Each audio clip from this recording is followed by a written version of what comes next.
जय श्री कृष्णा। राधे राधे मित्रों, कैसे हो आप सब। आज मैं आपको लड्डू गोपाल की सत्य लीला कथा सुनाऊंगी, जिसको सुनकर आप सब अचंभित हो जाओगे। लड्डू गोपाल के द्वारा की गई घटना को सुनकर हैरान हो जाओगे। भक्त लड्डू गोपाल की सेवा में कभी कोई कमी नहीं होने देते हैं। लड्डू गोपाल की सेवा बड़े भाव से करते हैं। उनकी छोटी या बड़ी सभी जरूरतों का ख्याल रखते हैं। लेकिन क्या आपको पता है कि लड्डू गोपाल की नित्य सेवा के दौरान कुछ अपराध भी बन जाते हैं, जिनका दोष भक्तों को जरूर लगता है।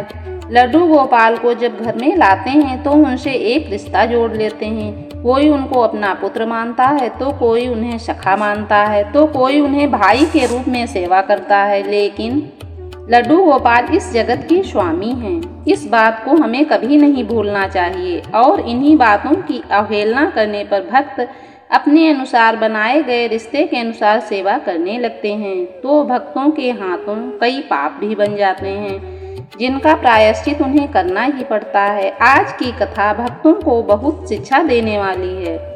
इस आश्चर्यजनक लीला कथा सुनकर आपके रोंगटे खड़े हो जाएंगे। आप सब भक्तों को हमारा विनम्र निवेदन है कि इस लीला को बीच में छोड़कर कहीं मत जाइएगा। इस कथा के अंत तक जरूर सुनिएगा। इस वीडियो को पूरा देखिएगा, तभी इस हैरान कर देने वाली कथा को समझ पाएंगे। आज की यह लीला कथा हमसे शेयर की है जमशेदपुर की तपस्या जी ने। तपस्या जी बताती हैं कि हमारी उम्र 21 वर्ष है। हमारे घर में हमारी मम्मी, पापा और दादाजी और भाई, हम सभी लोग साथ साथ रहते हैं। दादाजी दुकान पर काम करते हैं, पापा जी रेलवे में जॉब करते हैं और मम्मी घर की गृहिणी हैं। हम भाई बहन स्कूल में पढ़ने जाते हैं। हमारे घर में लड्डू गोपाल जी की सेवा पूजा नहीं की जाती है। प्रायः घरों में हम देखते हैं कि लड्डू गोपाल की पूजा की जाती है। मेरी सहेली के घर में लड्डू गोपाल थे, तो मेरे मन में यह भाव आया कि हमें भी लड्डू गोपाल जी की सेवा करनी चाहिए और उन्हें घर लाना चाहिए। तब तक लॉकडाउन लग गया, स्कूल कॉलेज सब बंद हो गए। मोबाइल में देखती थी कि लड्डू गोपाल की सेवा कैसे करनी चाहिए, उन्हें भोग कैसे लगाना चाहिए। यह सब देखकर मुझे बहुत अच्छा लगता था। मन की इच्छा और भी बढ़ने लगी। अब तो मुझे लड्डू गोपाल को लाना ही है। और जब लॉकडाउन खत्म हुआ तब दुकानें खुलने लगी। मैं बाजार गई और लड्डू गोपाल जी का श्री विग्रह ले आई। लड्डू गोपाल को अपने घर के मंदिर में विराजित कर उनकी सेवा करने लगी। कुछ दिनों के बाद स्कूल भी खुलने लगे। मैं सुबह जल्दी उठकर स्नान आदि करके गोपाल को स्नान कराकर श्रृंगार करके उन्हें भोग लगाकर स्कूल चली जाया करती थी। लड्डू गोपाल को दोपहर का भोग मेरी मम्मी लगा दिया करती थीं और जब मैं स्कूल से लौट कर आती तो लड्डू गोपाल को शाम का भोग लगाती, आरती करती और फिर शाम को बड़े प्रेम के साथ उन्हें शयन कराती। यह हमारे प्रतिदिन का नियम था। लड्डू गोपाल मेरे घर आने के बाद जब मेरा पहला मासिक पीरियड आया तो मैं लड्डू गोपाल की सेवा नहीं कर पाई। इस दौरान मेरी मम्मी लड्डू गोपाल जी की सेवा करने लगी, श्रृंगार आरती करके, और फिर मुझे हर महीने 5 दिन तक सेवा से वंचित रहना पड़ता था। पर इन दिनों जब मेरी मम्मी बाल गोपाल की सेवा करती थीं तो उनसे बहुत बड़ा पाप हो जाया करता था। बाल गोपाल की सेवा में बहुत ही बड़ी चूक हो जाया करती थी। यह बात उन दिनों की है कि सुबह हमारे घर में बहुत काम हो जाया करता था, क्योंकि हमारे भाई बहन स्कूल जाते थे, दादाजी दुकान पर काम करने जाते थे और पापा जॉब करने जाते थे। सुबह घर की साफ सफाई करना, सबके लिए नाश्ता तैयार करना और टिफ़िन लगाना, मेरी मम्मी को इतना सब कुछ करने में बहुत देर हो जाती थी। वो परेशान हो जाती थीं और साथ ही साथ लड्डू गोपाल जी की सेवा भी करनी होती थी। मम्मी को घर के सारे काम करने में, टिफ़िन तैयार करने में बहुत देर हो जाती थी। उसके बाद ही वह नहाती थीं और लड्डू गोपाल का श्रृंगार करती थी। यह सब करते हुए उन्हें दोपहर के 11-12 बज जाते थे। पर हमने सुना था कि लड्डू गोपाल की सेवा बिल्कुल परिवार के सदस्य की तरह ही करनी चाहिए। एक छोटे बच्चे और लड्डू गोपाल के बीच कोई भेदभाव नहीं करना चाहिए और यही भाव मेरा और मेरी मम्मी का था। मैं सुबह उठने के बाद लड्डू गोपाल को जगाती थी और उन्हें भोग लगा देती थी। जब रविवार होता था तो मैं थोड़ी देर से उठती थी और थोड़ा आलस कर देती थी। हाथ मुंह धोकर स्वच्छ कपड़े पहनकर लड्डू गोपाल को जगा देती और फिर भोग लगा देती थी।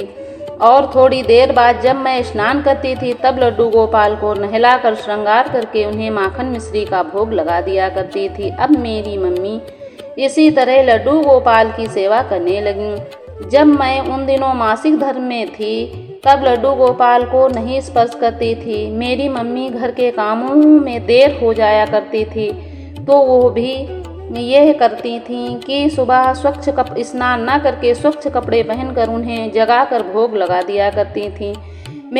मम्मी के मन में भी यह भाव था कि जैसे मेरे बच्चे हैं वैसे ही ये लड्डू गोपाल हैं। इनको भूख लग जाएगी। और भले ही मेरी मम्मी लड्डू गोपाल की सेवा नहीं करती पर पीरियड के दौरान उन्हें करनी पड़ती थी, लेकिन उनके मन में लड्डू गोपाल के प्रति अपार श्रद्धा थी। वह अपने में सोचती थीं कि जिस तरह हमारे बच्चों को सुबह भूख लगती है उसी तरह मेरे बाल गोपाल को भी भूख लगती है, और वह तो इतने छोटे हैं कि उन्हें सुबह सुबह भूख लग जाती होगी। लड्डू गोपाल को जल्दी खाने की इच्छा होती होगी और मैं इस तरह देर से नहाऊंगी, फिर गोपाल को जगाऊंगी और उनका श्रृंगार करूंगी। इस तरह तो मेरे लड्डू गोपाल इतनी देर तक भूखे कैसे रह पाएंगे।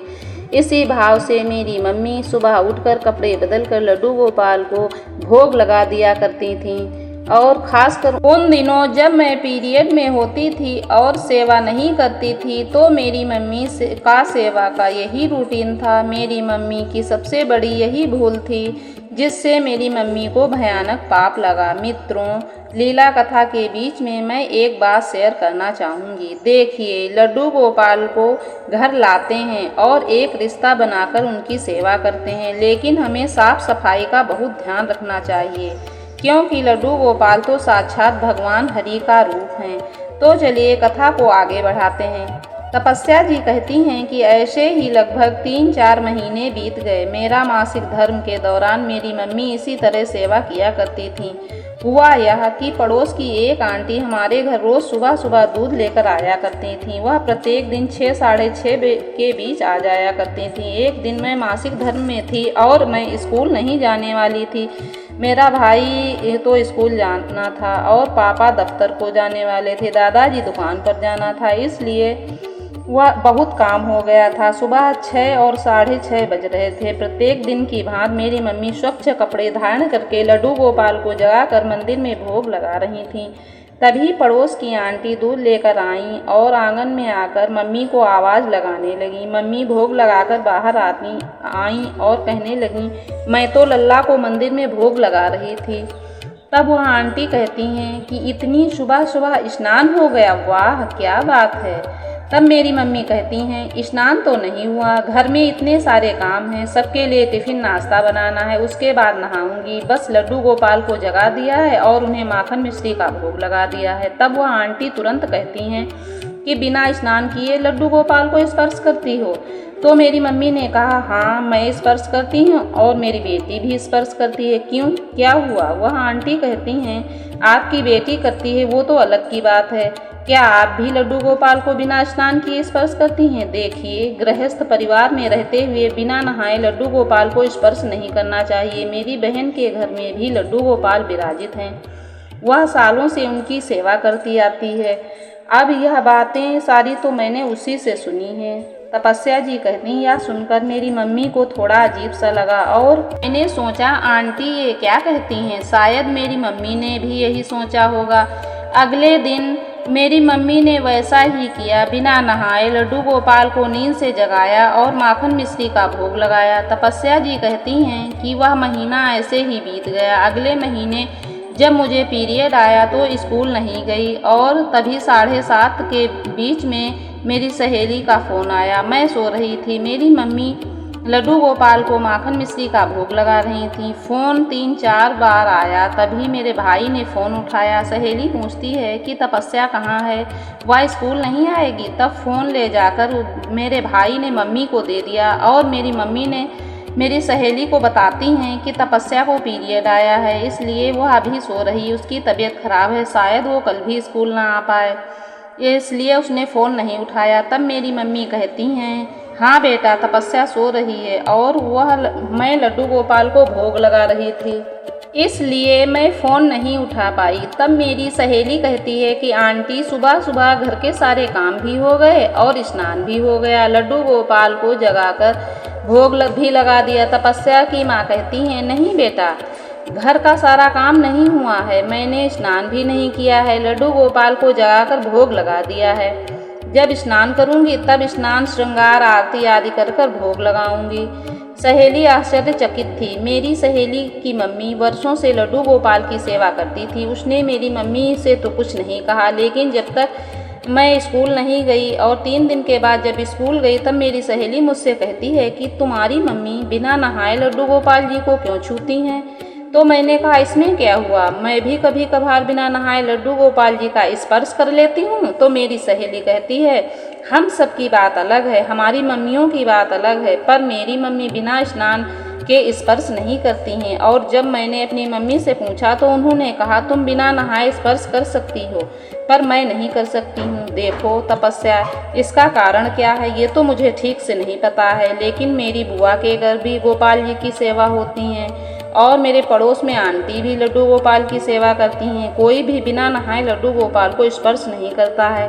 शायद तुम्हारी माँ को इस बारे में कुछ पता नहीं है तो उन्हें बता देना। तपस्या कहती है कि उस दिन दूध वाली आंटी भी यही कह रही थी। यह बात मेरे दिमाग में घूमने लगी। मैं सोचने लगी कि सच में बिना नहाए लड्डू गोपाल जी का स्पर्श नहीं करना चाहिए, तो मेरी मम्मी क्यों नहीं कर सकती। पर घर आकर हमने अपनी बात मम्मी को बताई तो मम्मी कहती हैं कि जितने लोग होते हैं उतनी ही बातें होती हैं, हम जैसे सेवा करते हैं वैसे ही करेंगे, जो करना है।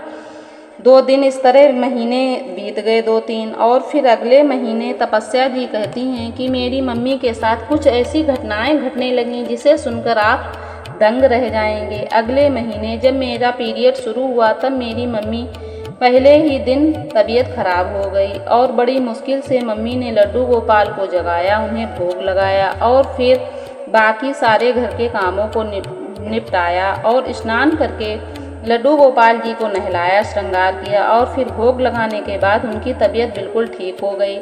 यह बात आश्चर्य कर देने वाली थी। और फिर दूसरे दिन जब मम्मी उठी तब उनकी तबीयत इतनी खराब हो गई कि वह उठ भी नहीं पाई, उन्हें चक्कर आ रहे थे। और उस दिन संयोग ये था कि मेरे पेट में दर्द पहले की भांति नहीं हो रहा था, तो मैं उठी और भाई के लिए टोस्ट और दादाजी के लिए नाश्ता पापा के लिए तैयार किया और फिर लड्डू गोपाल जी की सेवा मेरे पापा ने कर दी। और यहाँ एक और आश्चर्यजनक घटना हुई कि लड्डू गोपाल को नहलाया, श्रृंगार किया, माखन मिश्री का भोग लगा दिया और दफ्तर चले गए पापा। उसके तुरंत बाद मम्मी की तबीयत बिल्कुल ठीक हो गई। आप विश्वास नहीं करोगे कि कुछ देर पहले मेरी मम्मी उठ नहीं पा रही थीं कि वो अब बिल्कुल स्वस्थ थीं। उन 3 दिनों तक मेरी मम्मी की तबीयत इसी तरह रही। पापा जब लड्डू गोपाल को नहलाकर पोशाक धारण कराकर भोग लाकर ऑफिस चले जाते तब मेरी मम्मी की तबीयत बिल्कुल ठीक हो जाती थी। इस तरह 3 महीने तक यही घटनाक्रम चलता रहा, पर हम सबने गौर नहीं किया और बहुत परेशान हो गए। उन 3 दिन पीरियड के दौरान मेरी मम्मी की तबीयत क्यों खराब हो जाती है और मेरे पापा लड्डू गोपाल का साज श्रृंगार करने के बाद उनकी तबीयत पहले जैसे क्यों हो जाती है। तब तपस्या जी कहती हैं कि मेरे मन में मेरी सहेली की बात का ख्याल आया और वो कह रही थी कि बिना नहाए लड्डू गोपाल जी का स्पर्श नहीं करना चाहिए। क्या यह सत्य है कि लड्डू गोपाल यह बात बताना चाह रहे हैं? क्या यही संकेत दे रहे हैं? क्या यही बात मेरे दिल में बार बार दस्तक दे रही है? और फिर पड़ोस वाली आंटी भी कह रही थी कि बिना नहाए लड्डू गोपाल जी को स्पर्श नहीं करना चाहिए। अचानक एक दिन मैंने यह बात अपनी मम्मी से कही तो मेरी मम्मी, आप बिना नहाए लड्डू गोपाल जी को स्पर्श करती हो, इसीलिए आपके साथ ये सब कुछ हो रहा है। मेरी मम्मी मेरी तरफ आश्चर्य से देख रही थी। अब कहीं न कहीं मेरी मम्मी के मन में ये चल रहा था और वो सोचने विचारने के बाद मेरी मम्मी ने कहा कि हमारे परिवार के गुरुजी हैं, हम लोग उनसे मिलने जाएंगे। एक दिन 2 बजे स्कूल आने के बाद घर पर कोई नहीं था, तो मम्मी ने भाई को घर पर रखा और मुझे साथ लेकर गुरुजी के घर के लिए निकल गईं। गुरुजी का घर लगभग हमारे घर से 3 किलोमीटर दूर था। जब हम गुरुजी के घर पहुँचे तो गुरुजी वहाँ नहीं थे और गुरु माँ मिली। गुरु माँ से मम्मी ने खुलकर सारी बात बता दी। तब गुरु माँ के द्वारा जो हमें बातें पता चली, यह जानकर हम लोग दंग रह गए। अर्थात गुरु माँ ने बताया कि गृहस्थ महिला को बिना नहाए लड्डू गोपाल को स्पर्श नहीं करना चाहिए। यह बात कुछ हमें अटपटी सी लगी। तब मेरी मम्मी ने गुरु माँ से साफ साफ शब्दों में पूछा कि मेरी बेटी यानी तपस्या तो बिना नहाए लड्डू गोपाल जी को स्पर्श करती है, जगाती है, भोग लगाती है, पर भगवान की कृपा से उसके साथ कभी ऐसी घटना नहीं घटी जैसी मेरे साथ घटती है। और मैं भी लड्डू गोपाल को पुत्र की भांति मानती हूँ। मेरे लल्ला को कभी देर न हो जाए, इसलिए सुबह उठकर स्वच्छ कपड़े पहनकर लड्डू गोपाल को जगाकर उन्हें भोग लगा देती हूँ। उसके बाद मैं नहाकर ही उनका श्रृंगार करती हूँ, भोग लगाती हूँ। तब गुरु माँ ने बताया कि अविवाहित लड़कियाँ और विवाहित लड़की में बहुत अंतर होता है। अविवाहित लड़की हर तरह से स्वच्छ होती है, वह सुबह उठकर लड्डू गोपाल को जगा सकती है, पर विवाहित स्त्रियाँ रात को पति के साथ शयन करती हैं और पति के साथ जो निजी संबंध बनते हैं उनसे वह स्वच्छ हो जाती है, इसलिए वह लड्डू गोपाल को बिना नहाए स्पर्श नहीं कर सकती है। हमारे शास्त्रीय पद्धति में निषेध माना गया है। इसलिए तुमने बिना नहाए लड्डू गोपाल को जगाया और भोग लगाया, तभी तुम्हारे साथ ये घटनाएं घटी हैं। लड्डू गोपाल जी नहीं चाहते होंगे कि तुम्हारे हाथों कोई पाप लगे, अपराध बने, इसलिए लड्डू गोपाल ने यह सारी लीलाएं की है। तपस्या जी कहती हैं कि मुझे मेरी मम्मी को ये सारी बातें अच्छे से समझ आ गई थी। मैं भी बड़ी थी, सब कुछ ज्ञात हो गया। अगले दिन महीने में जब मुझे पीरियड आया तो बारी थी मेरी मम्मी की लड्डू गोपाल की सेवा करने की। मेरी मम्मी सुबह सबसे पहले उठी और उठकर स्नान किया, फिर लड्डू गोपाल को जगाया और स्नान करके भोग लगाया। यह कोई चमत्कार से कम नहीं था। अब मेरी मम्मी की तबीयत बिल्कुल स्वस्थ थी। पिछले 3 महीने से जो बीमार थीं, जो भी परेशानी थी, वो सब दूर हो गई। हमें इस बात का प्रमाण भी मिल चुका था। साथ ही साथ हम यह भी समझ चुके थे कि लड्डू गोपाल साक्षात हमारे घर में विराजित हैं। लड्डू गोपाल की कृपा हमारे ऊपर बनी है। हमसे जो भूल हुई है, जो मेरी मम्मी के साथ अपराध बना है, उसके लिए मेरी मम्मी लड्डू गोपाल से बार बार क्षमा याचना करती थीं और आगे इसी पद्धति से लड्डू गोपाल की सेवा करने लगी। गुरु माँ ने कहा था कि मैं बिना नहाए लड्डू गोपाल जी की सेवा कर सकती हूँ, पर जब से मेरी मम्मी के साथ यह घटना घट गई, तब से बिना स्नान किए मैं लड्डू गोपाल को स्पर्श नहीं करती हूँ। लगभग 3 वर्ष बीत गए। लड्डू गोपाल की कृपा हमारे परिवार पर बनी हुई है। यह हम सब महसूस भी करते हैं कि वह हमारे साथ हैं। हम भक्तों से चाहे कितनी भी गलतियां हो जाएं, पाप हो जाएं, अपराध बन जाएं, पर हमारे लड्डू गोपाल हमें क्षमा ही कर देते हैं। बाल गोपाल हमेशा अपने भक्तों पर कृपा करते हैं। लड्डू गोपाल से यह हमारी प्रार्थना है कि ऐसे ही हमारे परिवार पर अपनी कृपा दृष्टि बनाए रखना। तपस्या जी, आपको बहुत बहुत धन्यवाद, जो आपने अपनी यह हैरान कर देने वाली शिक्षाप्रद घटना हमसे शेयर की, जो हम हमारे चैनल से अपने सारे बाकी भक्तों को पहुंचा सकें और अपना प्यार साथ बनाए रखें। दोस्तों, आपसे यह कहना चाहूँगी, भले ही आप लड्डू गोपाल से कोई रिश्ता बनाएं, कृपया इस बात का ध्यान रखें कि बाल गोपाल भगवान श्री कृष्ण हैं, स्वयं नारायण हरि ही हैं और भगवान की सेवा में स्वच्छता का विशेष ध्यान रखा जाता है। हम किसी भाव से सेवा करें, वह स्वीकार करते हैं, पर शास्त्रीय पद्धति से हम भक्तों के हाथों कोई अपराध न हो जाए, कोई पाप न बन जाए, यह हमारे लड्डू गोपाल कभी नहीं चाहते। इसीलिए हम बार बार संकेत हमें देते हैं। भक्तों को सही रास्ते पर लाने के लिए कभी कभी वह परिवार के मुखिया की तरह थोड़े सख्त भी बन जाते हैं। इसलिए ठाकुर जी के संकेतों को कृपया अनदेखा न करें। लड्डू गोपाल की कृपा के पात्र बनने के लिए कुछ नियमों का पालन करें। मित्रों, इस घटना पर आपके क्या विचार हैं, क्या राय है? दोस्तों, कमेंट करके ज़रूर बताएं। मुझे आपके कमेंट का इंतज़ार रहता है। दोस्तों, लड्डू गोपाल की हर कथा के अंत में मैं आपसे हाथ जोड़कर प्रार्थना करूंगी कि आज आप भी भक्ति कीजिए, लड्डू गोपाल की सेवा कीजिए, नाम जप कीजिए। एक बार मेरे साथ प्रेम से कहिए, बोलो बांके बिहारी लाल की जय, बोलो लड्डू गोपाल की जय। जय जय श्री राधे। दोस्तों, यदि आपको यह लीला कथा अच्छी लगी हो तो हृदय को स्पर्श की हो तो वीडियो को लाइक कर अपने दोस्तों के साथ शेयर अवश्य करें, जिससे बाकी भक्त हमारी लीला कथा को श्रवण करके उसका आनंद ले सकें। और हमारे चैनल को सब्सक्राइब करें, जिससे आपको हमारी ये शिक्षाप्रद कहानियाँ सुनने को मिलती रहें। जय जय श्री राधे।